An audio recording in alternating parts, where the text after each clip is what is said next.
Hop, vous voyez bien toujours mon PPT du coup? Oui, Oui. oui, pour Super, moi, oui. merci. Alors, on se retrouve aujourd'hui pour parler d'IRA. Je pense qu'on a tous déjà vu arriver en urgence ce genre de patients déshydratés, abattus, qui vomit potentiellement, et puis on finit par découvrir une créate explosée. Et malheureusement, c'est souvent ça le diagnostic de l'IRA. Une élévation déjà dramatique des paramètres rénaux, et puis un animal qu'on va avoir tendance en urgence à mettre sous perf de manière un peu aléatoire, même si c'est pas aléatoire, mais en tout cas avec peu de monitoring. Il y a juste on met sous perf et on dit on recontrôle dans 48 heures, et pas avec une réelle stratégie. Donc le but d'aujourd'hui, c'est vraiment de reparler des principes de cette urgence, du défi diagnostique et thérapeutique, et puis de se rappeler que c'est pas une pathologie réservée aux internistes, mais que justement en urgence, c'est aux urgentistes d'agir précocement pour donner toutes ses chances à l'animal. Donc les objectifs d'aujourd'hui, c'est de mieux diagnostiquer l'IRA et de façon la plus précoce possible et fiable, d'avoir un aperçu des dernières recommandations et surtout des nouveaux biomarqueurs qui vont arriver, d'adapter donc la prise en charge en urgence selon les cas, avec ou sans accès aux thérapies extra-rénales et donc à la dialyse, et de comprendre les facteurs pronostiques pour pouvoir avoir un discours cohérent et ciblé avec les propriétaires. On va refaire un tout petit peu de physiopathe, parce que c'est important de comprendre que l'IRA, c'est pas juste un chiffre sur une bioche, mais c'est vraiment une cascade d'événements cellulaires, vasculaires, inflammatoires, et qui, eux, vont commencer bien avant que la créate commence à bouger. Et c'est quand on a tout ça en tête qu'on peut agir le plus précocement possible. Si on agit avant les phases précoces, on maximise vraiment les chances de récupération. Donc, si on regarde un petit peu les 4 phases de l'IRA, on va avoir la phase d'initiation, dans laquelle on a une lésion, en fait, quelque part, qui va se produire au niveau rénal, une agression tubulaire qui va altérer la perfusion. On voit assez bien sur ce graphique vraiment ce qui va se dérouler dans le temps, avec donc une baisse drastique de notre débit de filtration glomérulaire à partir du moment où arrive cette lésion. Ensuite, une phase d'extension où on continue d'avoir une perfusion rénale qui s'altère, et donc un débit de filtration glomérulaire qui continue de diminuer de jour en jour, qui est augmenté par les phénomènes d'inflammation locale, d'obstruction tubulaire, d'hypoxie. Et puis on rentre ensuite dans une phase de maintenance. Alors cette phase de maintenance, elle est intéressante parce que on a un début quand même de cicatrisation rénale sur les zones qui ont été lésées.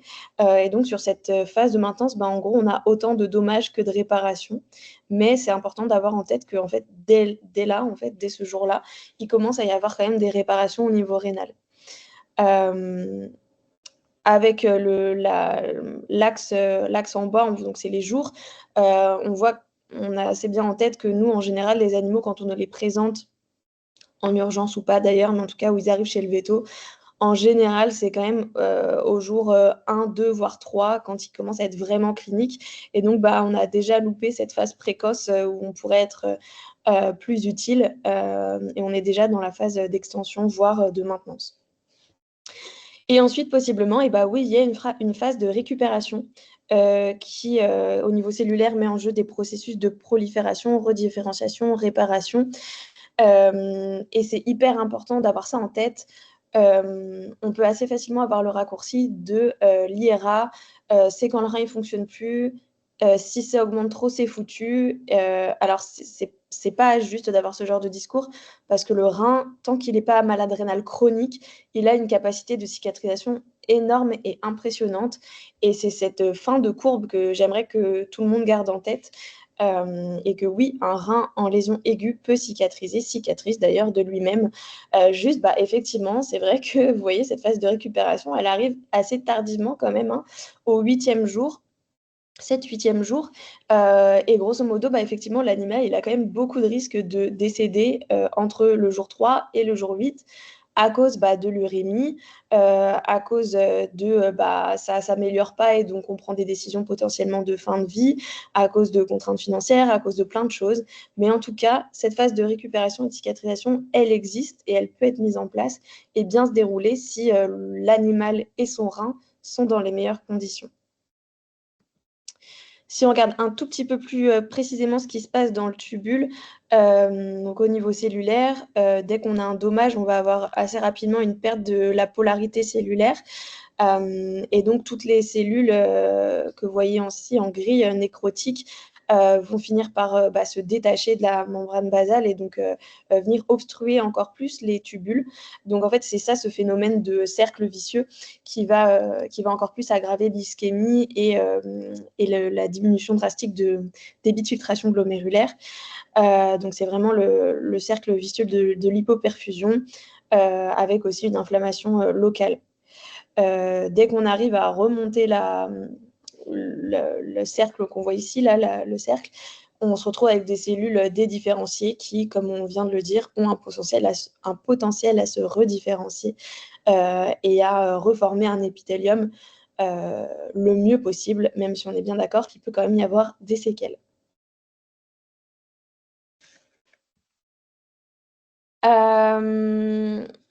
Oui, juste pour finir sur les séquelles, parce que je viens de l'amorcer, mais je ne suis pas allée au bout de ce que je voulais vous dire ici. Dans cette phase de réparation, donc ce qu'on vient de dire, c'est que ça pouvait très bien se passer et que le rein avait cette capacité de cicatrisation. Mais ça peut effectivement aussi moins bien se passer. Donc il y a entre guillemets, deux voies possibles de cicatrisation du rein à ce moment-là. Soit il part vraiment dans la réparation, donc prolifération, migration, redifférenciation, et auquel cas il peut récupérer son épithélium comme il était avant la lésion. Ou alors il peut arriver dans une phase de scarring, donc de fibrose, où les cellules dédifférenciées vont persister et vont mal cicatriser. Et donc c'est là qu'on a des séquelles de maladie rénale chronique qui persistent après l'insuffisance rénale aiguë. Et donc plus l'agression est forte, plus l'agression est prolongée ou répétée, et plus on a des risques d'avoir ces phénomènes de fibrose et donc d'avoir des séquelles de MRC. Si on revient sur les définitions, je ne sais pas comment vous l'avez appris à l'école, mais moi, c'était encore comme ça. On distinguait lésion rénale aiguë et insuffisance rénale aiguë en termes de nomenclature. La lésion rénale aiguë, c'était vraiment la lésion. Donc, on n'avait pas forcément d'azotémie associée et pas forcément d'insuffisance qui s'était mis en place, pas forcément d'altération fonctionnelle, donc de la fonction rénale. Et donc, la lésion rénale pouvait être mise en évidence par tous les marqueurs lésionnels, donc sédiments urinaires, cylindres, glycosurie. Mais c'était très compliqué, enfin ça l'est toujours d'ailleurs, on va le voir, mais à mettre en évidence. Et l'insuffisance rénale aiguë, pour le coup, c'était vraiment la perte de fonction qui là était mise en évidence par les augmentations de marqueurs comme la créate, l'urée et la SDMA. Depuis 2024, il y a eu un consensus global sur l'IRA, son diagnostic et sa prise en charge. Et la définition, c'est un peu fusionné comme un seul et unique même concept d'IRA ou AKI en anglais, mais sans distinction de la lésion et de l'insuffisance, où maintenant on parle d'IRA du moment qu'on a une atteinte aiguë du parenchyme rénal avec ou sans altération immédiate de la fonction rénale. Donc, même avec une créate, une SDMA normale, s'il y a des signes directs ou indirects de lésion rénale, on est dans une IRA. Donc, c'est ce qu'il y a à retenir ici, c'est pas toujours une azotémie. C'est pas parce qu'il y a de l'urine non plus que le rein fonctionne correctement. On va y revenir un peu plus en détail un peu plus loin. Et donc, c'est bien une agression tissulaire aiguë. Et donc, elle peut précéder une chute de débit de filtration glomérulaire ou pas, si c'est une lésion bénigne. Donc maintenant, c'est un spectre large de la simple agression qui peut être réversible, donc le grade 1, jusqu'à la défaillance complète rénale, voire multiorganique avec anurie prolongée. Pourquoi c'est un enjeu majeur en urgence et donc pourquoi on en parle aujourd'hui? Bah, parce que ça a une prévalence quand même très élevée, selon les études, entre 14 à 50%, notamment chez les animaux qui sont hospitalisés et encore plus en soins intensifs. C'est des pathologies qui vont présenter une mortalité importante de 40 à 60% dans les formes sévères et qui est souvent sous-diagnostiquée, notamment avec cette définition du consensus, puisque les stades précoces, on passe malheureusement souvent à côté, ou avec la détection des marqueurs lésionnels, où on n'a pas encore d'augmentation de nos marqueurs fonctionnels, ou si la durée n'est pas très bien surveillée et qu'on ne voit pas qu'elle est en train de commencer à diminuer sur nos patients hospitalisés pour d'autres motifs, par exemple.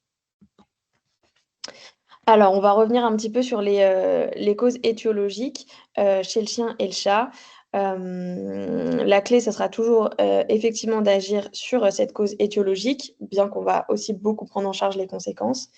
Et ce qui est important à se rappeler ici, c'est que l'IRA, c'est pas une maladie en tant que telle, c'est un syndrome qui va être la conséquence d'une agression aiguë, l'agression qui a causé notre lésion initiale, cette fameuse qu'on cherche à diagnostiquer, pas à diagnostiquer du coup, mais à mettre en évidence le plus tôt possible.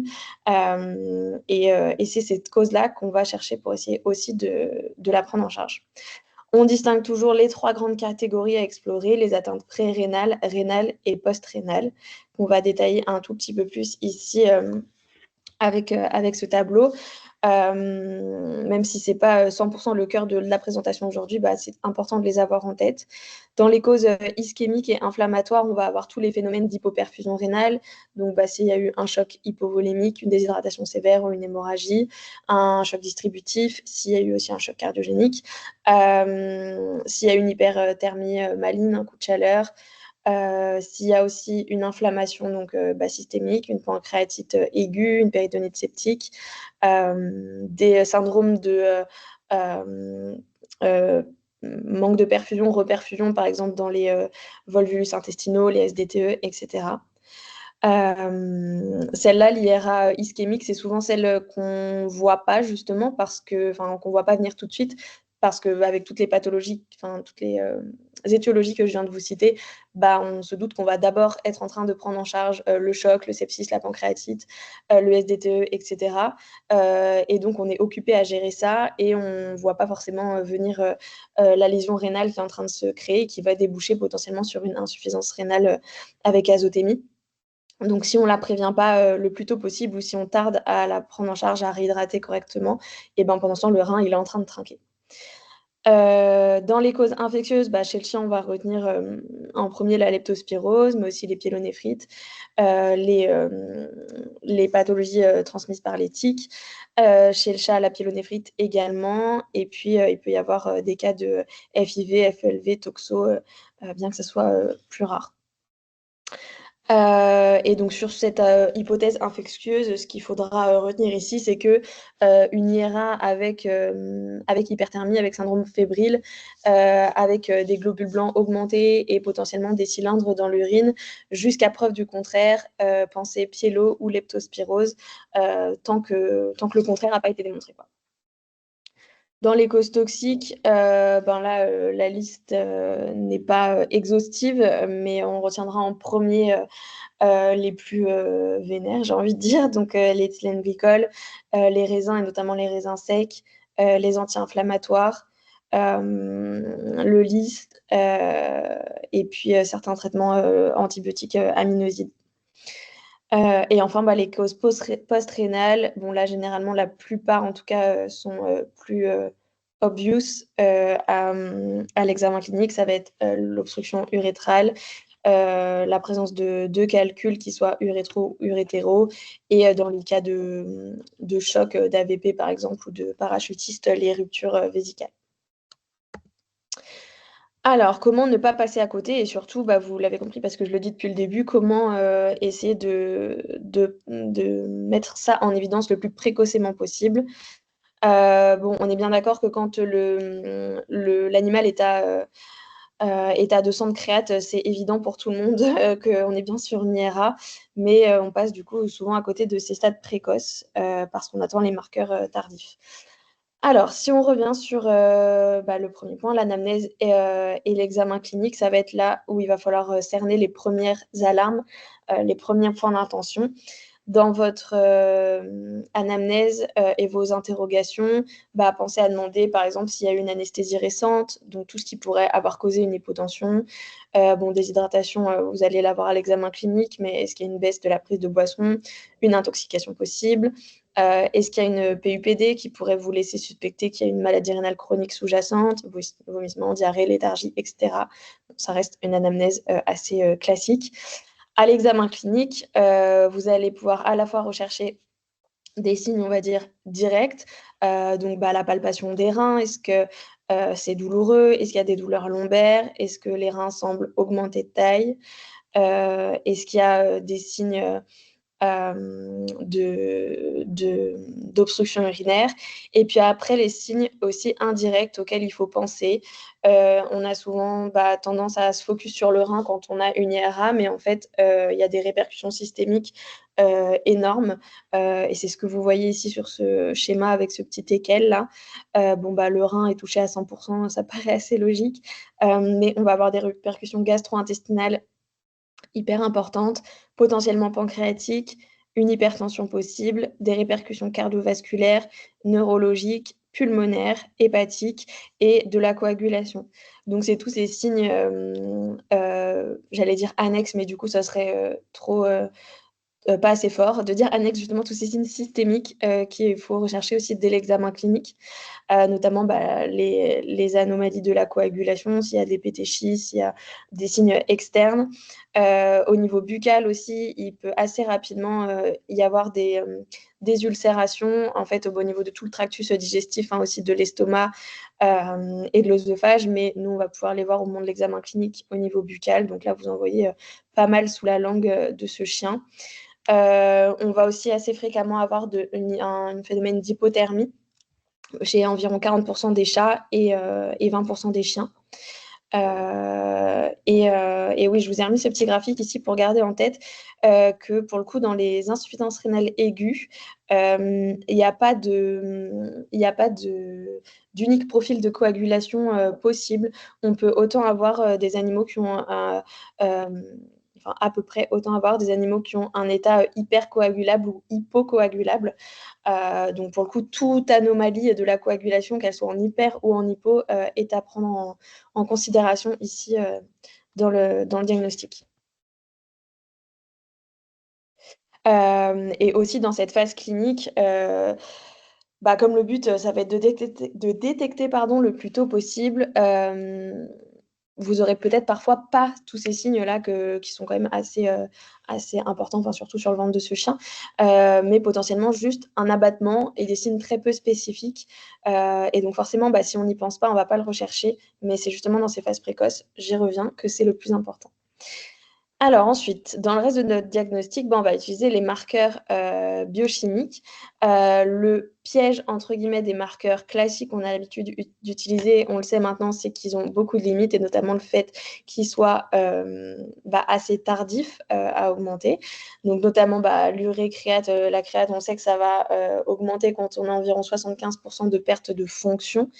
Donc c'est extrêmement tardif. Et puis ça va être aussi variable selon l'hydratation, la masse musculaire et le catabolisme. La SDMA est intéressante parce qu'elle va avoir une augmentation plus précoce que la créate, mais ça reste quand même une augmentation dès lors qu'on a une perte de fonction d'environ 40%. Donc ça reste aussi tardif par rapport au jour zéro de notre lésion, quoi. Et elle est aussi moins influencée par la masse musculaire. Mais voilà, le problème, c'est que ces marqueurs-là restent quand même des marqueurs fonctionnels et non pas lésionnels.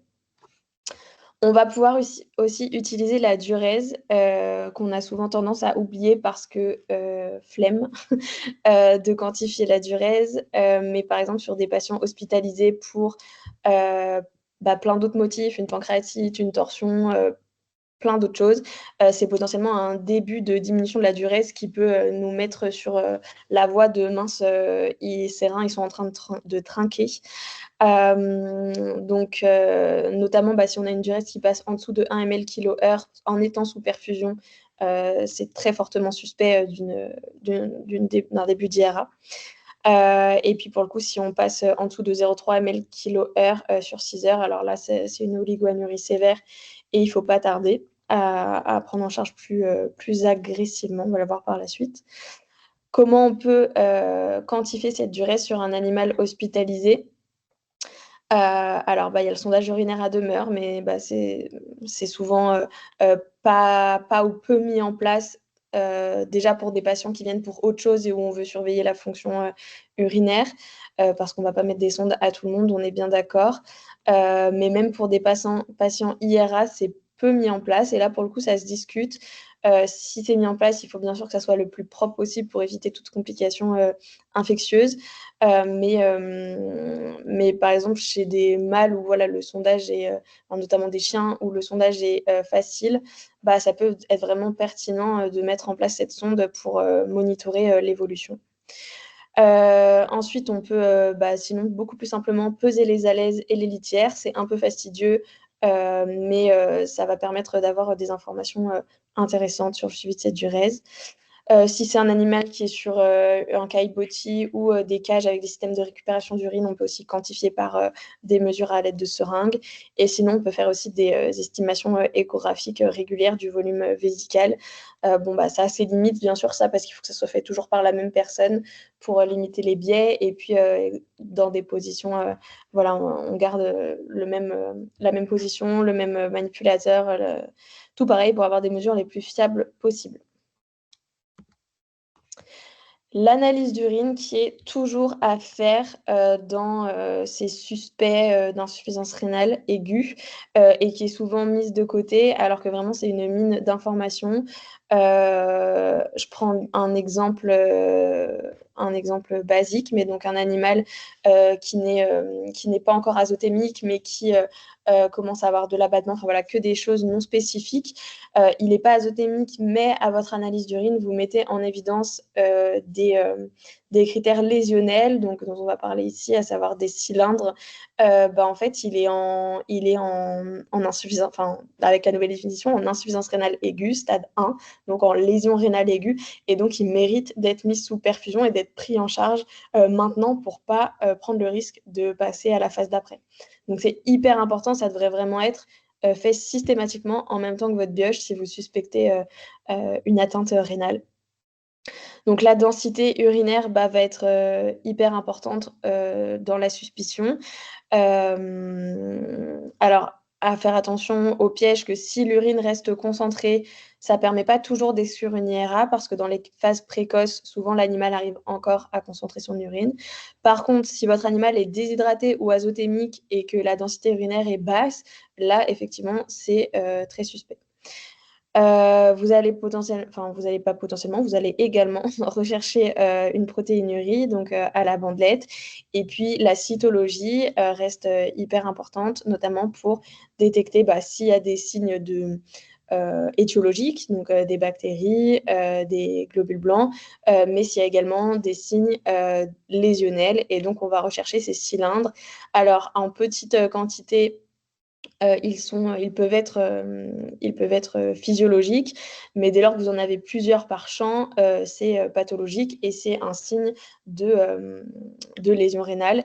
Et je ne sais pas pourquoi ça a dû sauter sur ma diapo, mais il y a bien sûr aussi la glycosurie. Bon, après, du moment que vous faites une bandelette, vous allez regarder la bandelette en entier, a priori. Alors, les nouvelles pistes de détection précoce, puisque depuis tout à l'heure, on parle du fait de détecter le plus tôt possible. Oui, mais comment? Donc, on vient de le dire, avec l'analyse d'urine, on cherche vraiment les marqueurs lésionnels, mais il y a de nouveaux biomarqueurs lésionnels qui sont en train d'être mis sur le marché. Et ça, c'est hyper intéressant pour la suite de la prise en charge de nos patients IRA. Et notamment, il y a IDEX qui est en train de développer la cystatine B urinaire. C'est une protéine qui est contenue dans les cellules tubulaires. Et donc, quand il y a un dommage ou une agression tubulaire, elle va être relarguée, libérée dans la lumière, et donc elle va augmenter dans les urines. Donc, ça nous a l'air vraiment d'une lésion précoce, avant même qu'il y ait cette augmentation de créate. Et on peut parler de lésion active du moment qu'on a une élévation au-delà de 100 nanogrammes par millilitre. Pour l'instant, c'est pas, d'après ce que j'ai vu, c'est pas une analyse qui est encore dispo en clinique, mais qu'on peut commencer à leur envoyer. Donc bon, nous, ça matchera pas trop dans les contextes d'urgence, mais j'ai aucun doute sur le fait que ça va bientôt être développé plus largement en clinique. Donc ces biomarqueurs, on est bien d'accord qu'ils ne vont pas remplacer la créate ou la SDMA ou tout le reste du suivi du patient rénal, mais ça va devenir vraiment des alliés pour détecter l'IRA avant l'effondrement fonctionnel.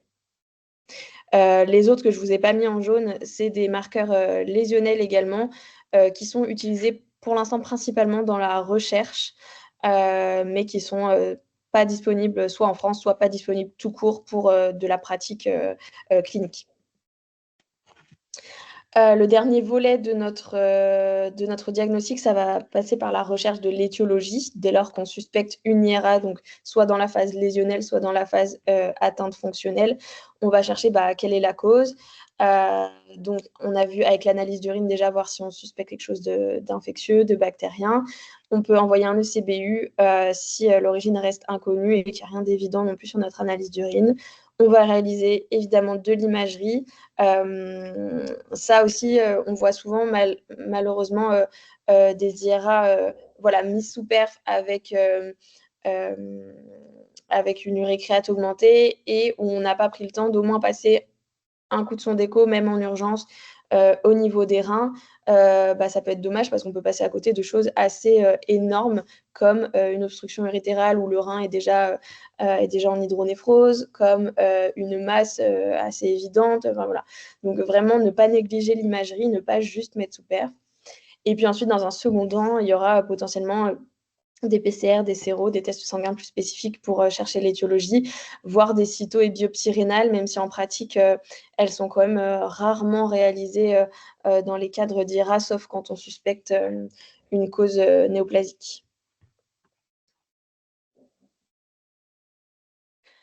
Alors, on va s'atteler un peu maintenant sur la prise en charge et le fait de déployer tous les volets de cette prise en charge. Le premier volet essentiel, et ça on l'a tous, c'est de mettre sous fluido. Mais l'objectif de cette fluido, ça va vraiment être de maintenir une perfusion rénale correcte sans provoquer de surcharge hydrique. L'idée ici, c'est pas de, on entend souvent ça et je me rappelle que moi je le répétais un peu comme un mouton en sortant d'école parce que j'avais entendu des maîtres de stage dire ça, mais on met pas sous perf une IRA pour forcer le rein à fonctionner. On met sous perf pour l'aider à maintenir une bonne perfusion malgré les phénomènes de lésion et d'ischémie qu'il a dans son parenchyme, mais à aucun moment on va le forcer à fonctionner, c'est vraiment juste du soutien. Donc ça explique pourquoi on n'ouvre pas la perf à fond les ballons et vas-y on te force à fonctionner, c'est pas ça l'idée. Et le principal risque de faire ça, donc, c'est la surcharge hydrique. Cette prise en charge par fluido, elle va passer par 4 points qu'on appelle le principe ROSE, donc R-O-S-E. La réanimation liquidienne, que vous connaissez tous en urgence, donc sur 1 à 2 heures de faire des bolus s'il y a des signes d'atteinte de la volémie. Ensuite, l'optimisation, qui est donc la réhydratation. Donc, je ne sais pas pourquoi il reste une parenthèse en trop. Cette réhydratation, personnellement, j'avais appris à faire quelque chose initialement de lent sur 12 à 24 heures. Dans les dernières recommandations sur la prise en charge de l'IRA, on est vraiment plus agressif avec une correction du pourcentage de déshydratation sur 4 à 6 heures. Bien entendu, s'il n'y a pas de contre-indication à cette rapidité, donc pas de signes de pathologie cardiaque et pas de signes de surcharge qui apparaissent dans les 1 à 2 heures une fois qu'on a mis ce débit. Parce que vous allez voir que si vous calculez votre réhydratation sur 4 à 6 heures, ça va les premières fois, ça peut choquer. Ça va vous faire des débits assez élevés. Donc voilà, c'est OK si on vérifie bien qu'il n'y a pas de contre-indication et qu'on monitore bien comment se passe cette fluido. Ensuite vient la phase de stabilisation, où là, pour le coup, on va administrer uniquement le besoin d'entretien, les pertes, si notre animal continue éventuellement à vomir, avoir de la diarrhée ou autre, et la diurèse qui est quantifiée. Et ensuite, alors ça, ce sera pas forcément nous en urgence, quoique quand on garde un animal hospitalisé avec un jour férié, et cetera, ça peut. Mais la phase d'élimination ou d'évacuation, on a malheureusement souvent tendance à, dès qu'un IRA se met à aller un peu mieux et à remanger, hop, à couper la perf, ça rentre à la maison et un contrôle, et puis voilà. Mais ça, c'est à risque d'un rebond azothémique. Donc l'idéal, c'est vraiment de faire une réduction progressive de cette fluido de 25 à 50% toutes les 12 heures, tout en suivant bien donc, la reprise alimentaire et la prise de boissons spontanées pour ne pas se retrouver de nouveau avec une déshydratation qui se mette en place. On l'a déjà un peu dit sur la diapo d'avant, mais en mettant en place cette fluidothérapie, on va la monitorer plus. C'est-à-dire que là, si on est vraiment sur la prise en charge d'une IRA, on va suivre sa diurèse vraiment le plus précisément possible pour pouvoir adapter le débit de perfusion.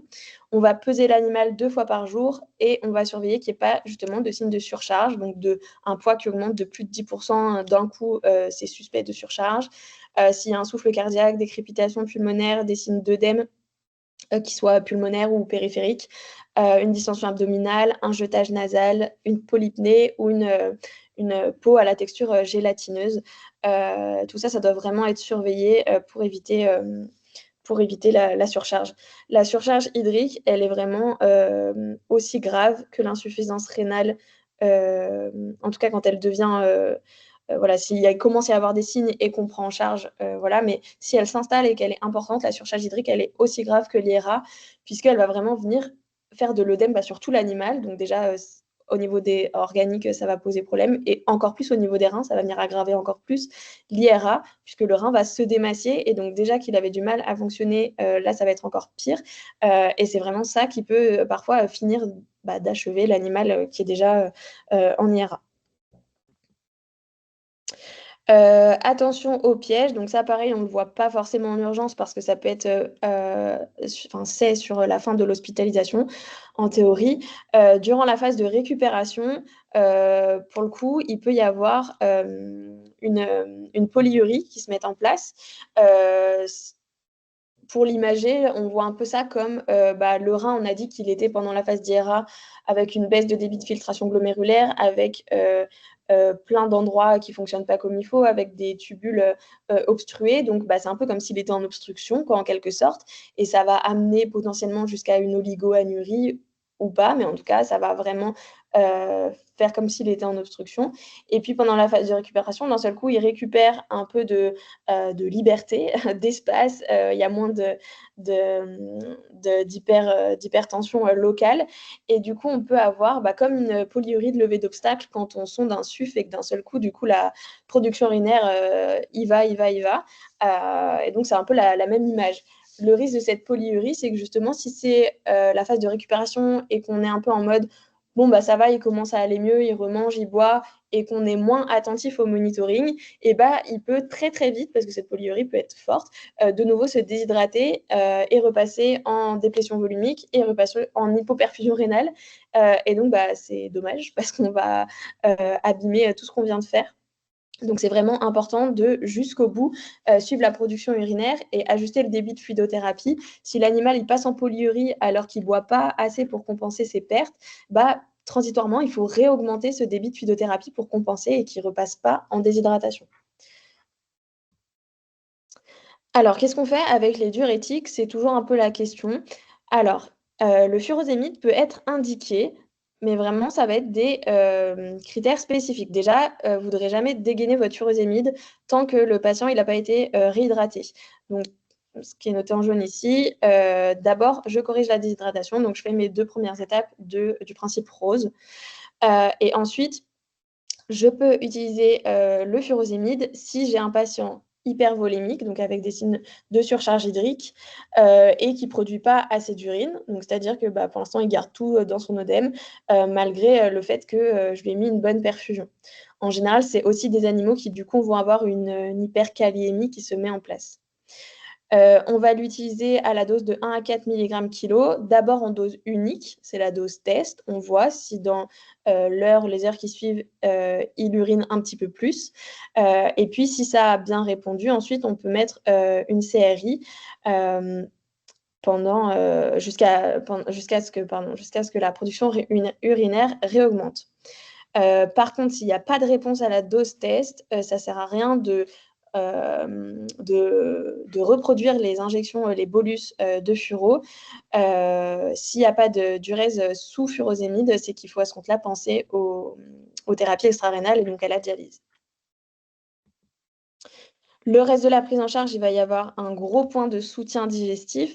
Donc ça, en général, on y pense assez facilement à au moins mettre sous maropitant. Mais il ne faut pas hésiter à taper large et à faire une prise en charge multimodale. Donc les antivomitifs, parfois, il y a besoin de mettre à la fois du maropitant et puis une série de méthoclopramide.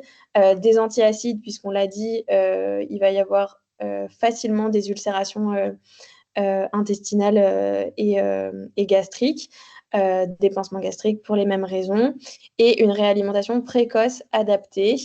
On évite, c'est fortement déconseillé de réalimenter par gavage forcé, mais plutôt de mettre en place une sonde de réalimentation. Et il faut garder en tête que l'IRA, c'est une pathologie qui induit un très fort catabolisme. Et donc, le besoin d'entretien, il va être à 1,5 fois le besoin d'entretien au repos. Donc, ce sera des besoins plus élevés qu'un patient sain. Hyper important aussi et souvent laissé de côté, on va monitorer de près la pression artérielle sur une IRA parce que l'hypertension est une complication grave et fréquente. Elle peut être présente dès l'admission ou bien même encore se développer pendant l'hospitalisation. Donc, on ne fait pas juste une mesure à l'admission, on fait ensuite un suivi pendant toute l'hospitalisation. Bien sûr, comme toutes les mesures de PA, il faut prendre en compte le stress. Voilà, si c'est un chat, c'est toujours un petit peu compliqué, mais essayer d'avoir une idée assez précise sur est-ce que cet animal est en hypertension ou pas. Et l'objectif, c'est de maintenir une pression artérielle systémique en dessous de 160. Je vous ai mis ici les 3 molécules qui sont listées dans le consensus. En pratique, nous, on va utiliser l'amlodipine par voie orale dès lors qu'on dépasse les 160. C'est hyper important de prendre en charge, bien sûr, cette hypertension artérielle parce que c'est un cercle vicieux. À la fois, c'est une complication et à la fois, elle va venir encore plus aggraver nos lésions rénales puisqu'on a déjà dit qu'il y avait un fort phénomène ischémique au niveau rénal. Le reste de la prise en charge passe par les corrections électrolytiques et acido-basiques. Donc, l'hypercalémie qui peut être présente dès lors qu'on a une diminution de la production urinaire. Donc, on va commencer toujours par une prise en charge médicale selon les recommandations, donc avec notre fluido, du gluconate de calcium pour la protection du myocarde, des protocoles insuline-glucose. Lever l'obstacle, oui, forcément, pour le coup, si c'est un SUF, on va d'abord le sonder. Et puis favoriser la diurèse. Donc, j'entends par favoriser la diurèse, avoir une fluido adaptée et avoir recours au furosémide si on est bien dans toutes les conditions qu'on a listées juste avant. Pour les corrections acido-basiques, alors on ne s'emballe pas sur sortir le bicarbonate trop vite. Il est recommandé de les prendre en charge avec des bicarbonates vraiment si elles sont sévères et persistantes. Donc sévères, ça veut dire avec un pH en dessous de 7,2 et des bicarbonates inférieurs à 16. Et même là, on va calculer le déficit en bicarbonate et on va en injecter que la moitié sur 30 minutes à 1 heure. Et l'objectif, c'est pas de revenir à un pH tout à fait normal, mais juste de revenir au-dessus des 7,2. Donc voilà, en pratique, c'est quand même pas tous les 4 matins qu'on va utiliser ce protocole. C'est pour ça que je vous l'ai mis en tout petit sur cette diapo. Alors, une fois qu'on a bien fait toute cette prise en charge, à quel moment il faut penser thérapie extra-rénale et commencer potentiellement à discuter dialyse avec les propriétaires. Ici, je vous ai mis un diagramme très simplifié, mais qui, je trouve, est assez suffisant au départ, en tout cas pour se poser la question de est-ce qu'on y pense ou est-ce que c'est trop tôt, est-ce qu'on fait autre chose. Pardon. La question, c'est d'abord, dès l'admission, dès qu'on a une IRA mise en évidence, est-ce qu'il y a déjà des signes de complications sévères? Oui ou non? Par complications sévères, j'entends une acidose métabolique, une hypercalémie, déjà une baisse significative de la diurèse, donc une oligoanurie, ou des signes neuraux avec une encéphalose urémique. Si oui, déjà, je mets en place mon traitement médical, donc ce qu'on vient de dire avant, donc potentiellement la gestion de l'acidose métabolique si elle est sévère, les protocoles pour la gestion de la calémie. Sur l'oligoanurie, déjà, je la quantifie sur quelques heures et puis je mets en place mon protocole furosémide pour voir si ça y répond. Et l'encéphalose urémique, pour le coup, je mets en place, comme pour l'encéphalose hépatique, une prise en charge symptomatique avec des anticonvulsivants. Voilà. S'il y a un échec de ce traitement médical ou alors qu'il y a une réponse mais pas suffisante ou pas pérenne, alors j'en viens à parler de dialyse et d'épuration extra-rénale. Et là, le but, si on arrive dans cette flèche-là, pour le coup, c'est de ne pas attendre après encore 24 heures de voir si ça marche, puisque c'est là qu'on perd toutes les chances et que même la dialyse n'y pourra plus rien. Si je n'ai pas de complications sévères à l'admission, donc typiquement que je suis dans des stades précoces, voire même encore mieux un stade lésionnel d'IRA, je mets en place ma prise en charge médicale adaptée, donc tout ce qu'on vient de dérouler juste avant, avec un monitoring fréquent. Et je commencerai éventuellement à parler d'épuration extra-rénale uniquement si j'ai une persistance ou une aggravation après 48 à 72 heures de traitement médical. Donc, si potentiellement je repasse dans la flèche d'à côté, quoi. Alors, si on parle maintenant de pronostic et survie, puisque ça va aller de tout à rien, selon si on est au stade lésionnel ou si on est déjà au stade fonctionnel. Et puis, à chaque fois, ça va être une question de pari sur est-ce que ce rein va repartir, est-ce que le patient il va récupérer une fonction rénale suffisante pour survivre et même sans dialyse potentiellement, ou est-ce qu'on court vers une fibrose, une maladie rénale chronique, une euthanasie rapide. Donc vraiment tout le pronostic va permettre d'orienter à la fois les décisions thérapeutiques et puis aussi les discussions avec les propriétaires. Pour parler pronostic, on va retenir qu'il y a 3 piliers majeurs. Le grade IRIS, alors c'est le grade IRIS de l'insuffisance rénale aiguë, la réponse à la fluidothérapie et la reprise de la diurèse ou de manière générale la diurèse. L'idée ici, alors on va détailler les grades IRIS après avec un peu plus de chiffres pronostiques, mais l'idée ici, globalement, déjà assez instinctivement, c'est que plus le grade va être élevé, plus la mortalité augmente, et plus le grade élevé persiste longtemps, plus c'est de mauvais pronostics. Pour la réponse à la fluido, une baisse de la créate avec déjà rien que la réhydratation, ça signe souvent une forme surtout pré-rénale ou en tout cas une IRA peu sévère, alors que s'il n'y a pas de réponse, c'est plus en signe d'une atteinte parenchymateuse qui va mettre plus de temps à récupérer. Et puis la diurèse, on l'a dit que du moment qu'elle est en dessous de 0,3 ml/kH, c'est un très mauvais signe et que si pour le coup on arrive à la faire revenir rapidement, c'est de meilleurs pronostics. Là aussi, le marqueur lésionnel, donc la cystatine B urinaire, a l'air de pouvoir devenir un outil pronostic puissant. Si ça vous intéresse, je vous invite à aller lire la thèse de Julie qu'elle a faite en 2024 à Lyon avec le SIAMU et notamment les chiens en dialyse. Elle a montré que donc, chez les chiens non survivants, il y avait un taux de cette cystatine B urinaire qui était significativement plus élevé que chez les chiens survivants. Que le fait qu'il y ait une persistance de cette cystatine élevée était de mauvais pronostic, même si la créate commençait à baisser. Donc ça, c'est hyper intéressant. Et puis, donc au global, que la cystatine était plus discriminante pour prédire l'issue, donc mort ou survie, que la créate ou la SDMA. Donc, hyper intéressant et je pense que ça va beaucoup nous aider si ce marqueur se développe pour avoir des décisions plus précises et des choses plus précises à dire aux propriétaires que pour l'instant, on ne sait pas, on attend et on voit, quoi. Pour revenir un peu plus précisément sur le stade IRIS de l'IRA et les pourcentages de survie associés, alors déjà, attention, le stade IRIS de l'insuffisance rénale, il doit être défini après la correction de l'hypovolémie, de la déshydratation, donc pas dès la prise de sang de l'admission. La prise de sang d'admission, elle va vous servir pour le suivi et pour le diagnostic, Mais la créate à l'admission, elle est aussi influencée par l'hypovolémie, la déshydratation. Donc, je mets d'abord en place le R et le O de mon principe rose.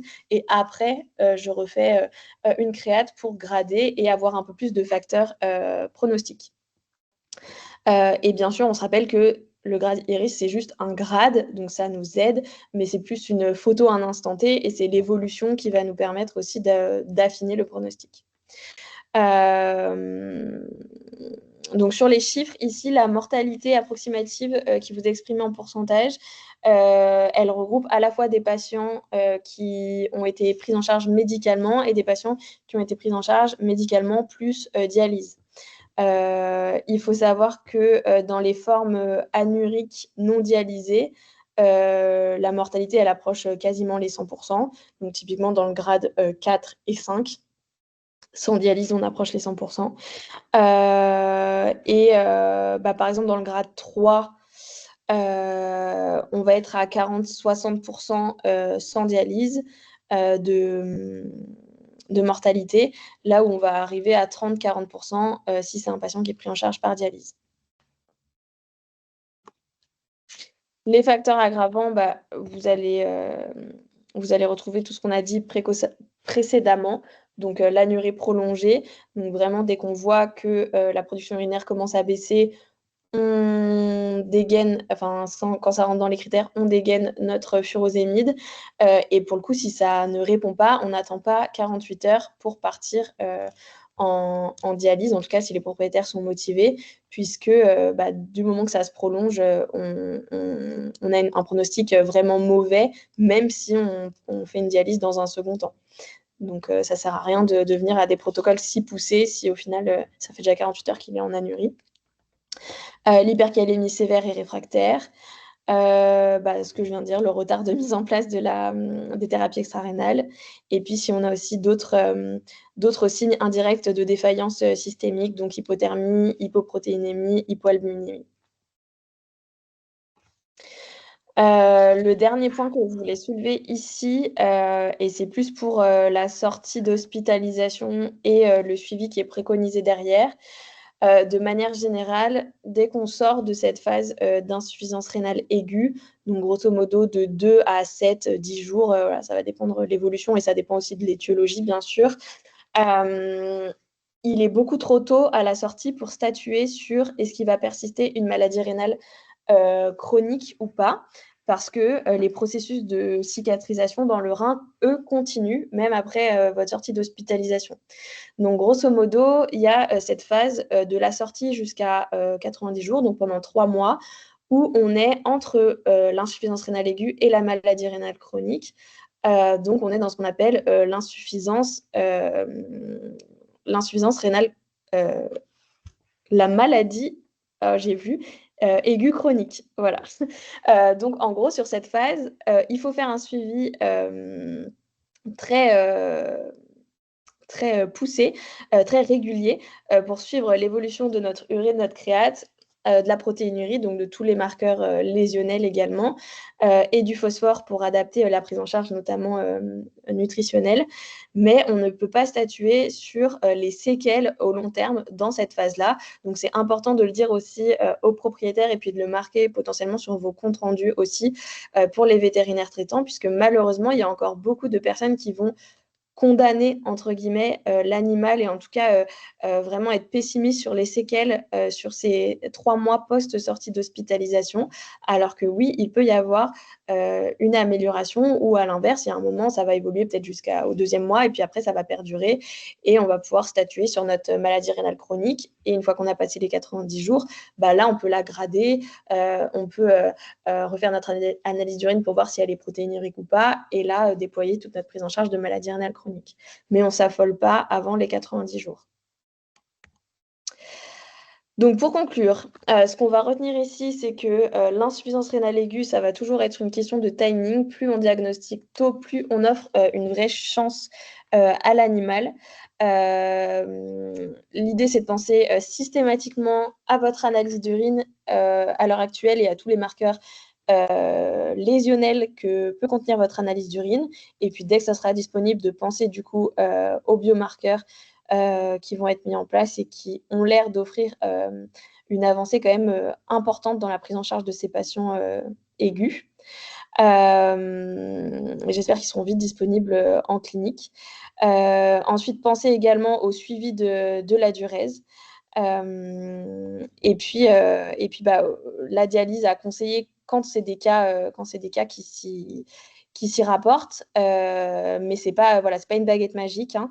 Ça va permettre de gagner du temps pour donner la possibilité aux reins de cicatriser et de se réparer. Mais c'est pas, ça va pas sauver un animal qui est déjà condamné si on a trop attendu. Et puis, alors j'espère que vous l'aurez bien retenu, la bonne prise en charge et en tout cas le succès, ça va passer vraiment par un monitoring et une prise en charge globale et rigoureuse, pas juste un animal sous perf et on recontrôle l'urécréate dans 48 heures, mais vraiment un suivi de la diurèse, de l'hydratation, du bon débit de perfusion, des électrolytes, de la pression artérielle et de toute la sphère digestive.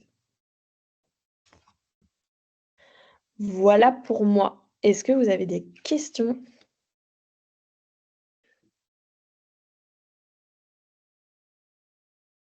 Je vais voir dans les messages aussi.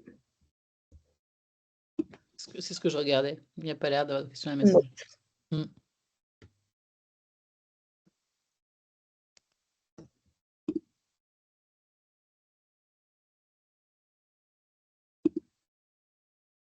Pas de questions? Apparemment non. Moi, j'avais une toute petite. Oui. Je te regardais dans ton tableau de pronostic. Tu dis quand la créate est supérieure à 100, 150, de mémoire, c'était 60-80% de survie sans dialyse. Après, enfin, je pense qu'on a tous vu des cas, typiquement de SUF qui montent très très haut en créate, qui redescendent tous aussi vite souvent. C'est assez une fois qu'ils sont débouchés. Et pourtant, j'ai pas l'impression qu'il y ait une mortalité si importante. Donc, juste quand tu dis réhydratation, enfin, c'est à évaluer après réhydratation, donc c'est à évaluer, réévaluer une fois qu'il est débouché, quoi, aussi. Ouais, là, clairement, ouais, le Ouais. SUF, c'est vraiment ce qu'on disait, quoi, que c'est l'évolution dans le temps qui va Mm. plus parler. Donc, réhydratation et résolution de la cause, ouais. Ouais, d'accord. Et s'ils redescendent bien dans les 12 heures, globalement, Globalement, c'est que c'est en stade 1 parce que potentiellement, ouais, même s'il a revenu une créate normale, il a quand même des lésions oui, rénales bien qui sont sûr. en cours. Ouais. Mais ouais, il Donc, redescend direct dans le grade, ouais. donc voilà, sur les SUF, il faut bien évaluer le stade une fois débouché Ouais. et volémie revenue à la normale. Ok. Mmh Et kaliémie revenue à la normale. mh. Mmh. Ok. C'était ma question, c'est tout.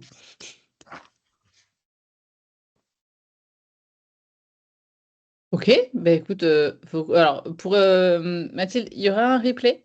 Il y a toujours un replay qui sont toujours mis sur le site Émergence. Donc il faut, si t'as pas tes codes, tu m'envoies un mail et je t'enverrai tout ça. Sinon, il faut attendre généralement 3-4 semaines le temps on les fait par lot en fait. C'est Kali qui les fait et elle en met 3-4 d'un coup. Donc il faudra un petit peu pour le replay. C'est comme le cinoche, comme je dis à chaque fois. Tu vois, soit tu le vois en direct, soit tu vas au cinéma voir ton film, soit tu attends un peu qu'il sorte sur les plateformes après. Voilà. Et merci tout le monde. Merci Julie. Bon après-midi à toi, Et bon Pauline. Merci après-midi. surtout. Ciao. Salut. Merci. Merci, au revoir. Au revoir.